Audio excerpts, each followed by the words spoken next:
In my previous class, we had started off with the topic of food adulteration.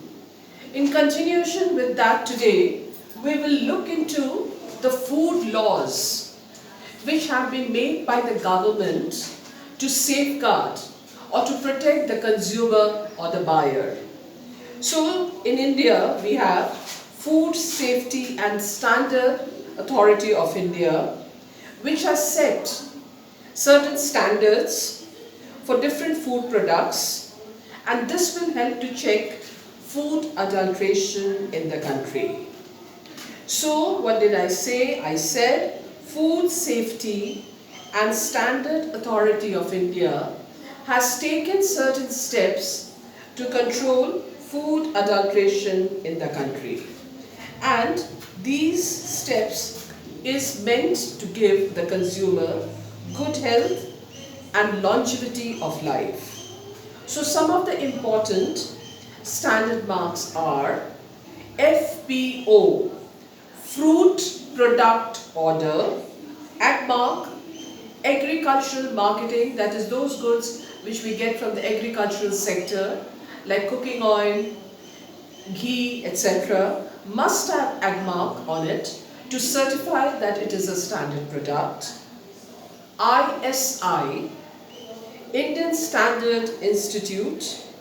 So these are marks which are being given by the government to products to ensure that they are of good quality.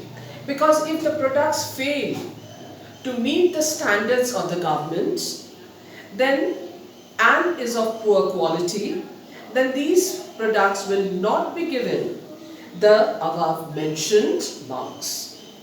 Fruits Product Order is the minimum standard relating to quality of various fruits and vegetable products.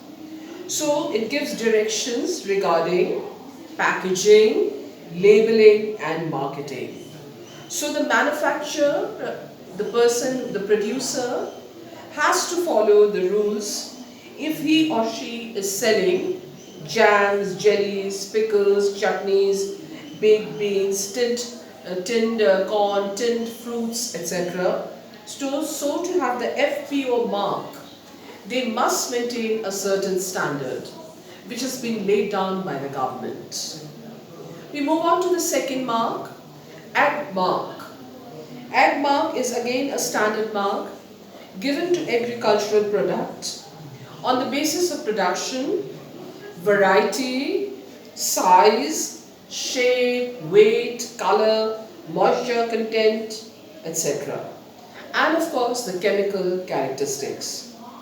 And some of the approved products which are given AgMark by the government are rice, wheat, pulses, besan, cooking oil, pure ghee, butter, mustard oil, honey, mangoes, grapes, all these are given the AgMark, which is, again I repeat, an agricultural mark given only to those products which are of good quality or which pass the test laid down by the government in regarding color, freshness, variety, size, moisture content, etc.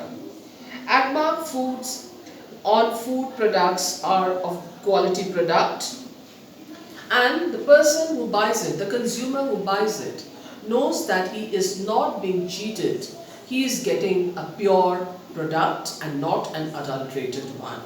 Because if the producer sells an adulterated product with the AgMark, then his license will be cancelled. He cannot produce any more. We move on to the last one, ISI mark, again given by the Bureau of Indian Standards, which guarantees that the quality of products bearing the ISI mark must be of high standard. These include gas stove, pressure cooker, chewing gum, detergent powder, immersion heater, thermometer, air conditioner, refrigerator, and so on. So these type of products which bears the ISI mark given by the Bureau of Indian Standards guarantees that the products having this mark will be of good quality. So household items and provisions carrying the ISI mark can be safely bought by the consumer. Now we move on to the next chapter, that is consumer education, the next topic today. So a consumer excuse me.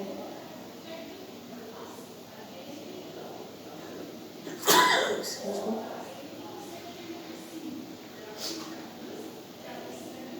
A consumer has to be well educated to know that he's buying the right product and is not being cheated.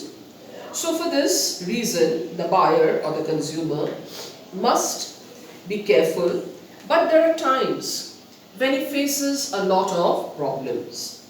And what sort of problems does he face? One is the prices may not be correct, incorrect prices. The retail marketers, that is the shopkeepers, may be charging more many a times. Extra charges may be there. Malpractices by sellers. They're trying their best to overcharge the consumer, which has to be controlled. Adulterated products may be sold in the market, which we know is purposely done. That is, it is intentional adulteration done by the retailers. That has to be taken care of. Defective weights and measures. The consumer may be given small quantity of goods in compared to what he is paying for. He may be paying for a bigger amount, like say 1 kg of rice, but he may be just given 800 grams of rice because of the defective weights and measures. So that has to be controlled. Then, hoarding of commodities. Many times we find that the producer or the shopkeepers hoard, means they hide the commodities, especially essential commodities like food items, so that the price rises in the market. And all this can be done because the trend is mainly done on those products which which are not standardized and does not have the ISI, FPO, wool mark, ag mark, eco mark, silk mark, etc. on them. So whenever a consumer goes to buy a commodity, he must check whether the marks are there or not. So misleading trade practices are there, defective, deceptive packaging products. What we find is that packets of wafers, chips are some malpractices these days because the quality is not good. Inadequate amount may be sold in tinned packaging. Then expired date, that is another very important thing. Expired date products may be sold. Lower quality products are being sold. Duplicate, very important, very similar names are chosen to duplicate products in the market. And most of the time this is done through misleading advertisements. So one has to be very careful about the product he or she is buying. That is, they should not be persuaded. They should think before buying the product and not be persuaded to buy a product. So what would be the remedies? The remedy would be to be properly educated. A consumer has to be properly educated, and in connection with this, the government has come up with the Consumer Protection Act, COPRA. And the consumer has to have knowledge, skill and attitudes which are important for surviving in a consumer-driven society. He must have proper knowledge and information regarding the materials he's buying. He must make the best use of money to improve the standard of living, make intelligent choice and be prepared for everyday living, derive maximum satisfaction from the product, item, service use. And if a consumer is properly educated about his rights, then he or she will not face any problem or cannot be cheated in the market. So let us quickly look at the rights of a consumer. The rights and responsibilities of the consumer are, to begin with, right to basic needs. Countries, every citizen has the basic need for survival. Hence, the consumer certain rights are there, that is food, clothing, healthcare, pure drinking water, shelter, education, energy and transportation is the basic needs of every human being, which has to be provided by the government, free and compulsory. For like education has to be free and up to the age of 14 years. And the other basic needs of a human being, healthcare, pure drinking water, energy, transportation too has to be provided by the government. Right to safety. Every consumer has the right to protect against products and services that are injurious to their health. So if we have bought some contaminated food items, we have the right to complain against the supplier. It is in a medical store or selling items beyond the expiry date. Many a time shopkeepers try to sell items beyond the expiry date, hence we must make a note of this and try to protect ourselves from it. The consumer has the right to information, a right to be informed. They should have details, quantity, quality, purity, standard and price of the product so that they can make the right choice before purchasing the product. And also there should not be any injury or loss to the consumer, hence he should be well informed. You can complain if the nutritive value of a food item is missing on the packaging. It is responsibility of the cosmetic companies and all to provide a correct information so that consumers buying the product need not suffer. Right to choose. Consumers have the right to choose from the variety of goods and services available in the market. No company can pressurize them to buy a particular product. They can exercise the right to choose. They should be conscious if a salesman is pressurizing to purchase a particular brand in the store, he should not get influenced. Right to be heard is another right of the consumer. Refer to the government and public bodies while making policies that the consumer must be heard during legal proceedings. He should be heard by the manufacturer, dealers and advertisers with regard to the manufacturing and marketing of the product if there is a complaint against it. The next is right to seek redressal.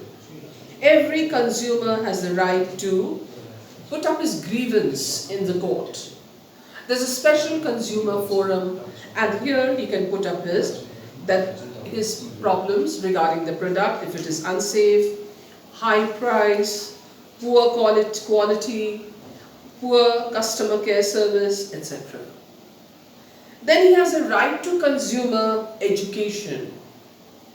Every consumer has the right to be educated so that he may know of his responsibility and can correct and can avoid the malpractices in the market and consumer exploitation. So educational institutions and governments have to provide the correct knowledge to the consumer regarding a product when it is being sold.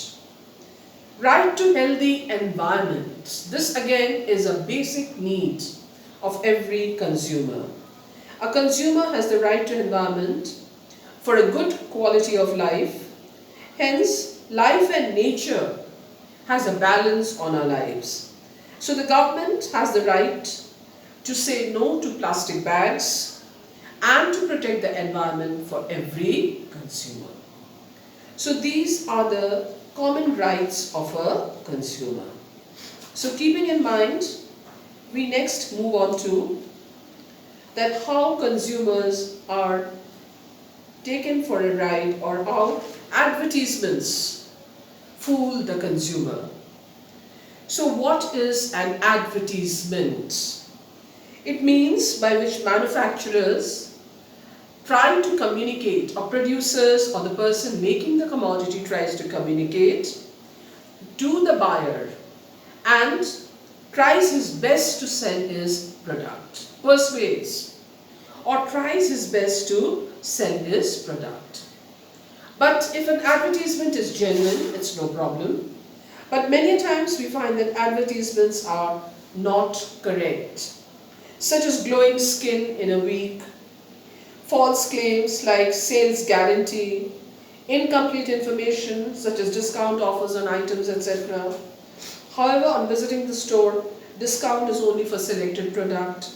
So overrated advertisement many a times are done. Like a milk powder may be called extra rich in fat, which may not be correct. Full of nutrients may not be correct. Highly nutritious may not be correct. So in this way today we find through the internet services, there are huge amount of advertisements being done to, especially this is to get a market where they can get hold of the kids or young children to buy their product. So the internet enhances consumer efficiency by facilitating consumers to access information more quickly and save time. So the internet has to be correctly used by the consumer to make sure that he is able to save time, effort and monetary cost regarding a product. Leaflets or booklets or handouts with folds of paper informs the consumer about the existence of the product. Packaging of the product protects them from breakage, spoilage, adulteration, etc. So in this manner what we find is that these are ways by which advertisements help a consumer to know the product which they are buying. If they are genuine, it's very helpful to the consumer because he or she knows what they are buying. But if it is misleading, then the company can be taken to the consumer forums, that is the court, where the consumer can appeal for justice. That's all for today. We'll continue with this topic in our next class. Thank you.